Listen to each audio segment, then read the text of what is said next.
Hey, coffee experts. Those of you running independent coffee shops, you're always looking for ways that you can drop your costs. And we here at the Coffee Experts Club really understand that. And so we've started something called Indie Coffee Coalition. And what it's designed to do is to drop your costs on two of the things that you're probably experiencing the highest sales volume in your store. And that is energy drink and frat mix.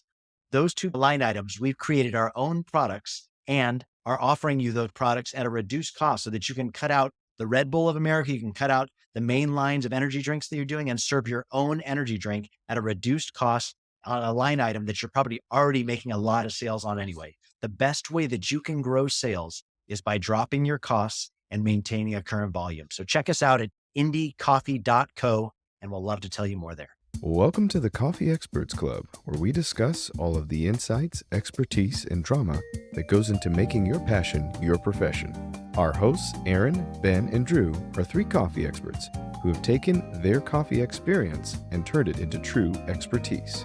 They have consulted with major coffee brands throughout the United States and beyond, providing operations expertise and growth strategy for drive-through openings, multiple locations, and everything in between. So brew yourself a cup and hang out a bit with the Coffee Experts Club. Coffee experts. So I'm talking about Ben Clatter. I was talking to Brandon the other day, Brandon on our team internally here, and he was like, you guys need to switch up the picture. Drew's beard is ridiculous in that thing. And I just thought, dude, Drew's beard game there and the pictures for our Coffee Experts Club is pretty amazing. Those are Talk the about that. Yeah, I forgot he had such a big bushy beard. It doesn't really work when you're down in Belize and it's 100 out and you have a big bushy beard. I can't imagine that's comfortable. That's right. He's like, this was third wave days, but I've moved now just to straight down under the border days. Yeah, he's definitely a much more clean cut these days. That's hilarious. That's so funny. Yeah. Hey man, so we had a great guest last week, Brandon Eastman from Bentley's Coffee. He's in the Salem area. He's got locations Albany and from Salem and just all in that stretch there, 5 different locations. And, you know, as you and I were just prepping for the show today and talking about what really stuck out to us about Brandon is how to separate yourself from the crowd, right? Like there's so much coffee in the Pacific Northwest. In fact, you know, the first time I met CJ and Lindsay McPhail from Outsiders, I remember it was a friend of ours, mutual friend, and he was like, hey, would you talk to this couple? They want to start coffee. And I'm like, where do they want to start it? And he said, here in Southern Oregon. And I'm like, well, my first thing I'm going to tell him is don't do it. Like go someplace else. Right? You know how hard it is to get A-class sites in Southern Oregon. You know how hard it is to find an opportunity where a corner hasn't already been capitalized on by coffee.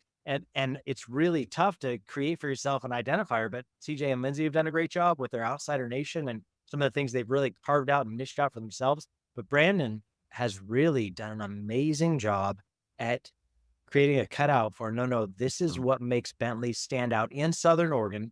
Actually, he's more like Central Oregon up there in that area of Salem toward the north. But even there, I mean, so much coffee. So many coffees have called that their hub. So many coffees have come out of Portland, you know, and have crept south down I-5. But I feel like he's done some pretty cool stuff at carving out a niche just for himself. Sure.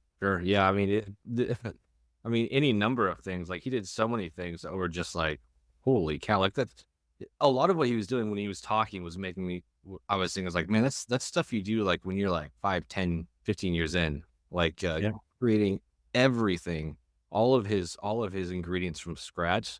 Like something you think about doing after you've got a solid amount of stores under your belt and you're not like having to juggle the worry of like how much my cost of goods. Like you've got this dialed down. You're in the business. You've been in the industry for a good 10 years. You know what you're doing. He's like, no, I'll just start with that. I'll just start with making all of my own things. I was like, dang, dude. Yeah, dude. I mean, I think obviously the influence of Dutch Bros, and you talked about that, you know, it seems like who in our region hasn't been influenced by DB and the way they've done business. But, you know, I think that as much as the influence is there, you really do need to separate yourself and say what makes you different, though. It's not just fast coffee anymore. And it's not just like energy drinks mixers, you know what I mean, that you're making that are making you special. It's like, what is it that is your signifier? Like this is our stamp. And I think that he did such a great job from Ideal Avatar. You know what I mean, like we talked about that a little bit. We'll hit on that today. Like, how are you crafting for yourself a customer that's going to be your loyal go-to day in, day out? They're going to come to Bentley's Coffee. Why are they coming to yours when there's 5 other coffee shops in your general 1-mile radius? Like, why are they coming to you? So I think he did a great job idealing his ideal avatar dialing that in. But also, like you're saying, once you've got your avatar, what keeps them coming back and creating loyalty? I think he did some really cool stuff around drink creation. We're going to talk about that today, but also coming all the way back to what you were talking about not only do you have your avatar, not only are you doing something that's unique to you, but then also like drilling down on, no, no, no, these are our proprietary blends. You can't find this anywhere else Yep. because we're making our own stuff. I think all those things are a way you can really carve out niche for yourself in a crowded market. Yep. Yep. And to be honest, like saturation is huge because people are brand loyal, right? But also because like the average consumer is scared to try something if they don't know, Yeah. especially in today's day and age with today's prices the way they are. Like I'm a little more hesitant to go out and try something brand new, like if I don't know anything about it. Now, Right. a bunch of brand new shops everywhere with a saturated market. People are like, I'll just go to Dutch Bros. I know Dutch Yeah. Bros. I'll just go to Starbucks. I know I don't like it, but at least I know I'm getting the thing that I don't like and exactly how I don't like it. Yeah. Versus like if I go to a Bentley's and I've never been there before, what am I gonna get? I have no idea. So when the market's so saturated like it is, like you really, really have to stand out and be like, no, you'll like it because this, giant banner over our building, over our businesses. We have exactly what you want. I think he said he nailed that on the head. Like he's so unique and stands out.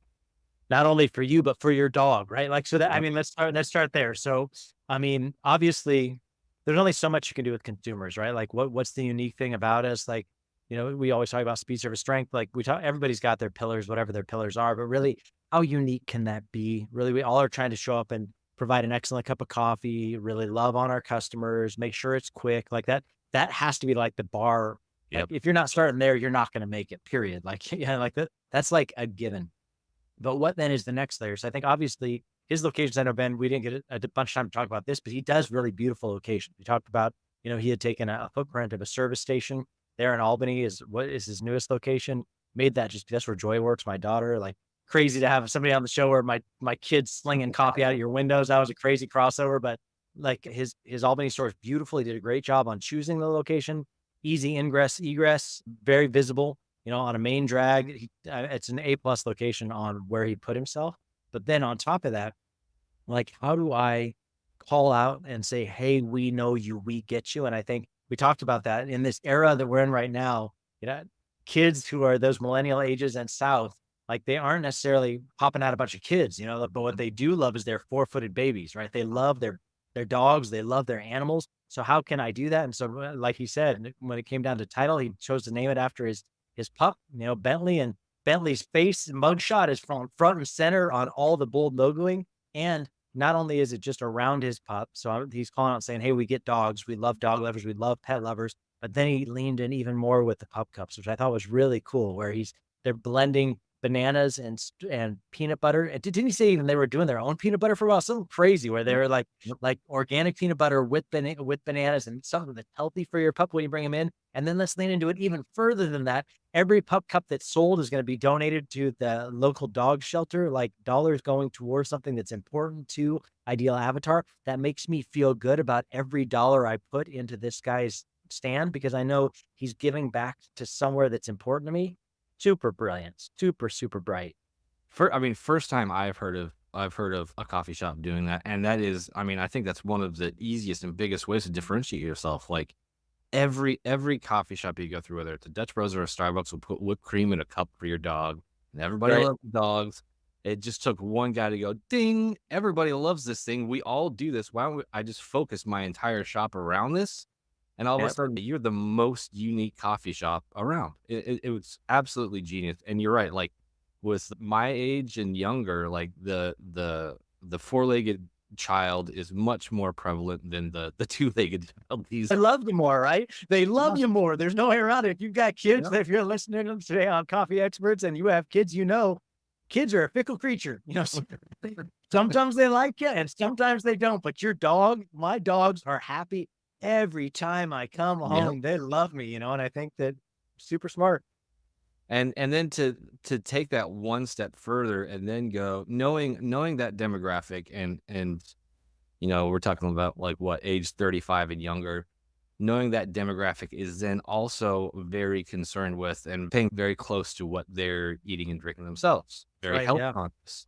That's So right. to know that he's got this giant pool of super dog lovers who are also very concerned about organic, all natural, knowing what's in their foods, reading labels to then say, "Oh yeah, well I also make all of my ingredients." So not only is your dog getting all organic, fantastic ingredients. You also are actually getting everything that's made completely by us. We know exactly what's in it. And you just got this perfect, like on a silver platter going, here you go. I have everything you want. Nobody else is doing this. You should come to my coffee shop. It's fantastic.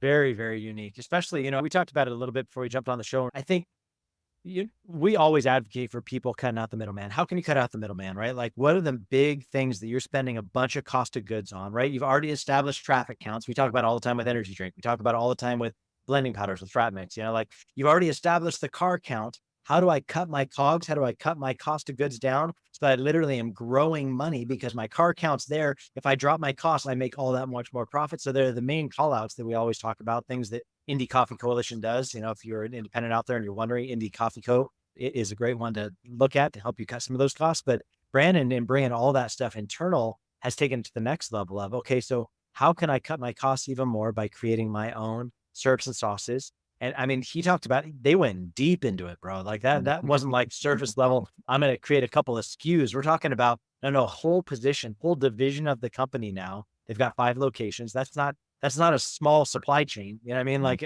creating a lot of value, like a lot of volume. Like, how do I create something that cuts my cogs, but also creates intense value because my stuff tastes like my stuff because those are my ingredients that I'm creating? Super smart. Super smart. Yeah, we didn't really get a touch on it with it as much with him, but I mean, just from a business standpoint, that's smart on 3 fronts. A, you're bringing your cost of goods down because you're bringing it all in house. B, you are creating, like you said, your own proprietary blends and products you can't get anywhere else. And then you just have the marketing on the front of it. Like you can Right. say, I know exactly what's in it. There's nothing bad in this because I know exactly what goes into it, bringing down my cost so it's cheaper for me. And I'm creating a manufacturing arm, which is good job for more kids. Like it's so smart to position like that, and it benefits them on every front. And Yeah. people are like, I'll have a pup cup, please, as well, along with that. I love it. Drew and I jumped off the call, and Brandon was so kind after the call. He reached out and he's like, hey, I love what you guys are doing down in Belize. If I could help at all with like any of your manufacturing stuff, with any of your questions, because, obviously we're trying our own syrup creations, our own stuff that we're doing down there, just because supply chain is so wonky once you cross south of the border, like outside of the States, it takes us 3 weeks to get what you can walk into Smart and Final here and grab, or like, the US Foods here, like it's a different game, so we're creating down there. And so I told Drew about it because I was down in Belize last week visiting with Drew, and you saw that on the show if you guys were watching. And Drew got a little sheepish. He goes, I'd like to kind of dial ours in a little bit tighter before we bring in Brandon because I'm a little bit embarrassed. He's talking about like pH balances and all this crazy stuff. And I'm like, we don't know what we're doing. Like we're just learning, we're just growing, But I just think it was cool that he would reach out and just be I love that about coffee. I love that about the coffee industry is it's full of people that are like, hey, I've got this nailed. Let me now reach out and help somebody that's maybe just a little bit further behind me, And I think that was a really cool thing that Brandon offered, and I really appreciated it. But I do think you're right in that it's a whole nother business model, right? Like I know how many cups I need to make for the sake of certain profitability. Once I start creating my own syrups, it's a whole nother business model that I can make money and justify jobs and create like just a support net for myself on how I am staffing and supporting my stands. I think it's super smart. I mean, just if it would be smart for coffee shop owners to keep that in mind when they're thinking about these things. How can I position a part of my business that benefits me on multiple fronts? Like make my own ingredients. It's good marketing. It's good for my cogs. It's good for even my shop in general. And just thinking even about like, even if you just look at a bottle of Torani vanilla syrup right now, like what, $4 or $5. If you can knock that down to, $2.50 a bottle, he's cut your cogs in half. And what Brandon's done is he's done that to all of his products, all of his ingredients. I mean, I'm sure it's not all obviously 50% cut in costs across the board, but there's gonna be products that are better and products that are worse. And you can just immediately go, like you said, cut out the middleman. I cut out my cogs that much. All of a sudden you've got 50% more revenue that you can do whatever you want with, which we talk about all the time. Put that away into another location, put that away into another product to bring inside, put that away into, bringing on new merchandise line, all sorts of things is that you just can't do that with, coming up with more cars in the drive-thru. You do that by creating revenue by cutting cogs. I think it's both hands working together, right? Because obviously you have the marketing wing that's always trying to bring in more cars to your driveway, right? Like that's what everybody's trying to do, right? Happy hour, all the different things we've talked about, right? Like merch, which I'd love to get into because Brandon's doing some cool stuff with merch too. But like, what are the different things I can use to drive my cars, like Double Punch Tuesday, whatever it is that you're doing to try and drive traffic this way? But then it also enables you, from the other hand, to control the other side, right? So I'm trying to grow my sales on the one side. On the other side, I'm trying to drop my costs. And therefore, I'm growing the business as a total. I think it's really smart to realize it's not just about how much social feed I'm pushing out there. It's not just about the promos I'm offering out there. It's not just about discounting things down. I mean, all of that is part of marketing, but there's also the part of business where it's like, how do I grow? And the way that you grow is realizing it's not all pouring more marketing dollars out there. Sometimes it's investing back into the business. I remember when we started DrinkWorks. So for those of you listening, and maybe you're feeling overwhelmed, you're like, bro, I'm just having a hard time running my stand. I'm just having a hard time just staffing my deal. I'm just having a hard time getting off bar. Just realize we all get that. There are seasons for everything. Don't be overwhelmed as you hear today. Listen to these things and begin to think, what are baby steps? Like, what is a first step I can take that direction? You know, so that's why we created Indie Coffee Coalition, right? Because it like white labeled energy drink, white labeled frat mix, so that you can at least cut out the bigger name stuff that you're paying too much for, the Red Bulls, the big train. Let's drop your costs down to like some of it down to a third of what you're paying now, half of what you're paying now, just by cutting out the big guys, going with the middleman, like somebody like Indie Coffee Coalition. Like, let's get somebody at that. But let's say people always will say to me then, well, Indie Coffee Coalition, well, you become the middleman. You're just as bad as those guys. And my whole thing is like, no, my costs are going to be cheaper. And I'm advocating for you to start pocketing that money and then get yourself to a spot where you can create your own, which is what we did with DrinkWorks. You know, DrinkWorks is us coming along people and helping them create their own energy drink, helping them create their own frat mix, and then something that you own on your own, that you can cut out me altogether, Indie Coffee Coalition altogether. But I think that, so wherever you're at in that mix, maybe you're 1, 2, 3 stands and you just need you just need to cut out some of the high end costs. That's great. Do something that's like a white label that you can begin to cut your cogs down. And then as you start saving there, move to the next stage where you can actually create your own and just do one SKU at a time. What's your highest value you're going to find? I would advocate that's probably energy drinks. Energy drinks is probably what you're spending the most on right now. How could you cut your cost down with DrinkWorks to get them down to like 17 cents per cup or something crazy on what you can get versus $1.45, $1.50 on Red Bull? Like, grab one of the SKUs that you can cut down and then begin to move that direction. And then as you start, I feel like realizing the savings there, like that's when it really comes alive. I remember Wes Hayden really said to me when I pushed out DrinkWorks was helping people with creating their own, like I did for him. I remember he said to me, this is going to take a while to catch on because most people aren't that brave. And I thought, it's really cool. I mean, and doing DrinkWorks the last 5 years, I can tell you, a lot of people aren't that brave. You know what I mean? They're just willing just to continue paying the man, continue paying the vendors, continue paying that person. But the people that will get brave, like Brandon, like Wes Hayden, like the people that we've known that have done that, I think there is a lot of opportunity to make much better money doing what you do if you'll think smarter, not harder, you know, and if your dollar's someplace that's going to grow your business. And it's tough. I mean, I know most coffee shop owners are bootstrap owners. I built this myself, and it's hard to see, you know, especially if you're going to create your own energy drink. It's an upfront cost. It's a large upfront cost. It's hard to be like, oh my gosh, I have to take this out of my pocket like all at once and create this. But if you're to just look at how much you're paying Red Bull over 3 months, 6 months, like you're paying that much times 3 by just spending it on Red Bull. I mean, I think that was the biggest one for us at Roasters. It was like looking at that Red Bull bill every week was insane. Absolutely insane. And at that point, it was like, we're just, you know, essentially pissing this money away compared to actually putting, you know, a month's worth of revenue aside that we could and just going with our own. It was. That's exactly it. I remember the day that Wes and I made the decision. He's like, wait a minute, how much did you just tell me that's going to cost me?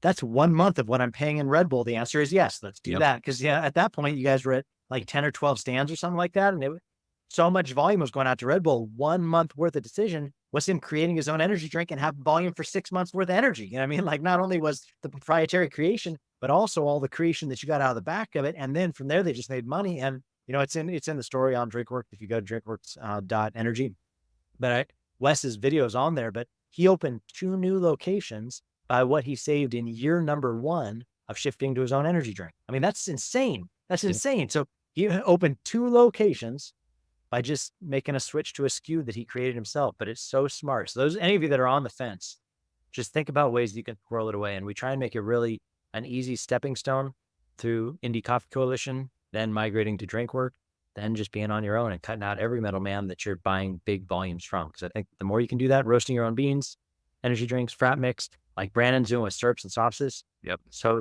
smart. I will say too, every coffee shop owner is guilty of thinking, but my customers will tell the difference. I can't lose my customers if I change it out. Like this product that I have is beloved by my customers so much. If I change it, the whole world will end for them. And I'm here to tell you that it will not. Do you remember that conversation? You remember the conversation we had with the West? Remember that whole argument? So many times. We were like, look, believe me, they will not care. And I mean, we had, like you said, we had 12 locations at the time that were super high volume stores. We saw a dip in energy drink sales for about a week and a half, 2 weeks, and then it shot right back up to normal. Like, and then it ended up being, remember that? Because you and I, West was so convinced. Remember, he was so worked up. We're losing sales. We're losing customers because you're going to get the haters that are going to troll on your social media. So we're like, what's the matter with the energy drink? Or like, they have all their negativity they want to spin into. But remember, you and I pulled those numbers over the course of 3 months. And it was like, no, Wes, it's okay. Like just year over year, take all the emotion out of it. Year over year, we're actually up 10% in sales on energy drinks. So whatever you're feeling based upon those trolls that are out there saying negative stuff on your social, just know, no, we actually have grown sales by 10%, which realized how much that's put in your pocket. And then I felt like after we showed Wes those numbers that day, we were off to the races. That was when he was like all behind it. And that's when we started just like squirreling money away and we started opening. I feel like those 2 locations that came immediately following that was almost, instantaneously. By the next year, we're already opening up new stuff. 2 locations, 1 year. It was crazy. Your customer's palate forgets very quickly. And if they're used to Red Bull and you swap it out, all it takes is them coming by the shop 3, 4, 5 more times, getting the new one, and they forgot what Red Bull tastes like, and they love the new. That's just how it works. So there's no proprietary products that you have that you can't replace with something else, especially if you make it yourself and do a cheaper COGS on top of it. Do it. It's easy. And the flex of, hey, we crafted this for you, customers. Hey, it's made specifically for Bentley customers. We heard you. We listened. This is your proprietary Bentley's brand blend. Like this was made for you. And I think that's, for all the craziness of it, bro. Like, and he admitted, like, it was a little crazy, like new drink every week, all last year, few new drinks. Like, who does that? Who does crazy stuff like that? But I do think it came from that spirit that Brandon has of, hey, we hear you. We want to craft something specifically for you. Come check this out. Come check this out. Come check this out. Come check this out. And led people to wanting to be there. And he did some crazy promos around new drink release days. And I know Joy would dread it. She would text me the night before. She calls me every night on the way home from work. And she'd be like, oh man, I'm scheduled tomorrow. It's a new drink day promo. It gets so crazy. And it would be like wrapped around the building and people like, because he would drop some prices or he would really push people into it. But man, it's, you and I talked about it. Remember when Starbucks shut down on G-Way we shut down on G-Way, and we were so concerned that we were going to lose our traffic pattern to the Starbucks up the street for roasters. You know what I mean? And that is the real fear is like, hey, who's going to pick up my traffic pattern? So if you can create a habit in people where they're like, hey, they got a new drink. Hey, they got a new drink. Like they're excited. You get them caught up in that fervor and that, I just think it's so smart. Now, I do think 52 drinks a year is exhausting. And these weren't just like, it's a new way of making a vanilla latte drink. Like he was saying, these were very unique, custom-made products that nobody else has or hasn't come out before. So like the amount of R&D time, that's why I asked him that question. I was like, was it just you come up with these drinks or did you have help? The amount of R&D time that goes into creating a unique drink. We created a couple new unique drinks for roasters. Like you don't come up with that every single week. Like you come up with a couple good ones a year and then you go, okay, these are on the menu now. But I feel like we deal with all the time at Café de los Mayas. I feel like we deal with, we're just trying to teach our baristas to consistently make the drink the right way, right? Like we're just talking about a consistent menu, just like nail the menu you got. I can't even imagine trying to teach them a new drink every week. Like I can't even imagine them pulling that off the top of their head, but I think hats off to him. You could say on the plus side though, that if they don't get it right, it's gone the next week. So it doesn't matter. Sure. Right? There's no habitual carryover. I love it. The other thing he does really cool, and I know it's something that you and I have advocated for a long time with coffee shops, and it's something we'll always lean into to really help people think about how can you bumper crop your sales around certain times of the year. It's hard goods. How can you promo certain things that are Bentleys? You know what I mean? And I know they've done some really cool stuff. We talked about dog tags and Yeah. like dog like collars, but I know, they had their own glass straws that they were serving that they did. And I know I've heard over and over from Joy just how much volume those days when they come out with something new, because they do it exactly like you and I advocate for, do a limited batch. Yep. Like really pump up that you're going to run out of these, like, and feeding frenzy on the stands, working against each other, right? Like that competition. You want to speak to that a little bit? Because I felt like you did that like a champ. Yeah, no, we learned early on in the early days, we would have constant merch on the shelf. And I think we learned pretty quickly. We were doing both. We would do releases that were short runs, when we're out, it's gone.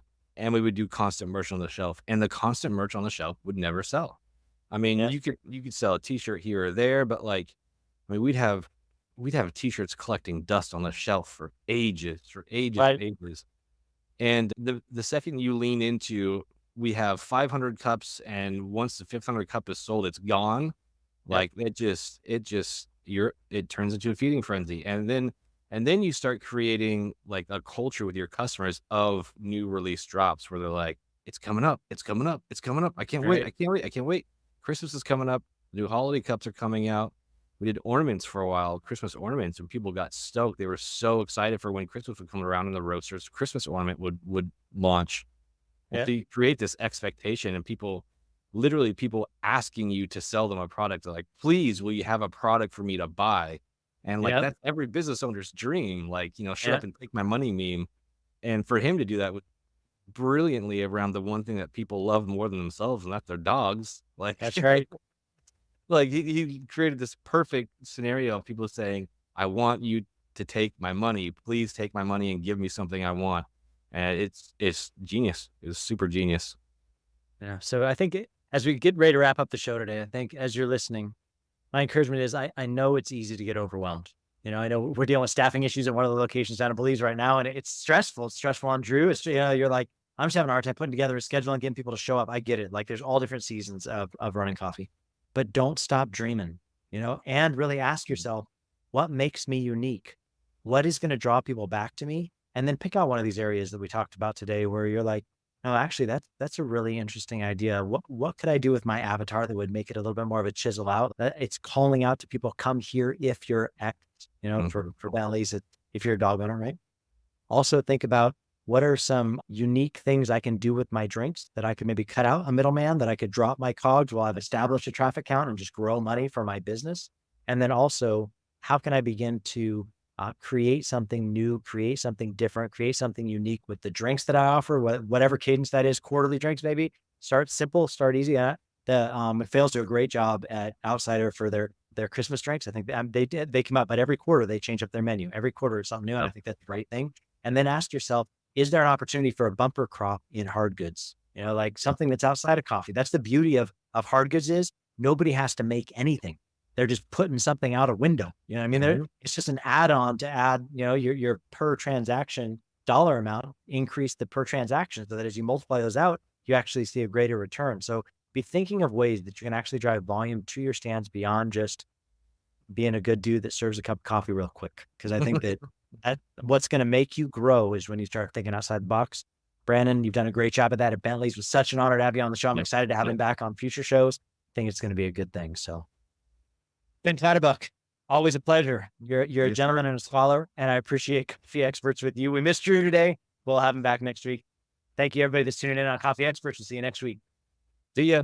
Hey, experts, we've got something really awesome that we do here at Coffee Experts Club, and that's called the My First Drive-Through Coffee Masterclass. So if you're opening your next coffee shop, I think a lot of times you may think to yourself, I know what goes into opening a coffee shop. I've been doing this for years, but maybe you've been doing it for somebody else. And maybe this is your first option of starting a coffee shop on your own. Or maybe you don't know anything about coffee and you're just like, I'm looking for a good investment opportunity. Starting a coffee shop seems like a good place to put it, and you're going to enter into it. But what you don't know is all the things that you don't know, right? And so what we've done with this masterclass is taken behind the scenes how you find your first location, what you need to be thinking about in finding a location. We give you a gift in the masterclass where it's a step-by-step process of how you're opening your coffee shop, the different checkpoints you need from coming up with your plans and talking with the city and then negotiating a lease. And then how do you build a team and what are the different pieces you need to be thinking about? It's a great masterclass, door to door, start to finish, completely free on opening up your next coffee drive-through. So check it out. It's at myfirstdrivethrough.coffee and it's a great masterclass. You won't regret it. We'll see you on the inside there. Thanks so much for joining us today. For those of you who are looking to become a coffee expert yourself, we offer an incredible, thorough training online for opening your first coffee drive-through at www.myfirstdrivethrough.coffee.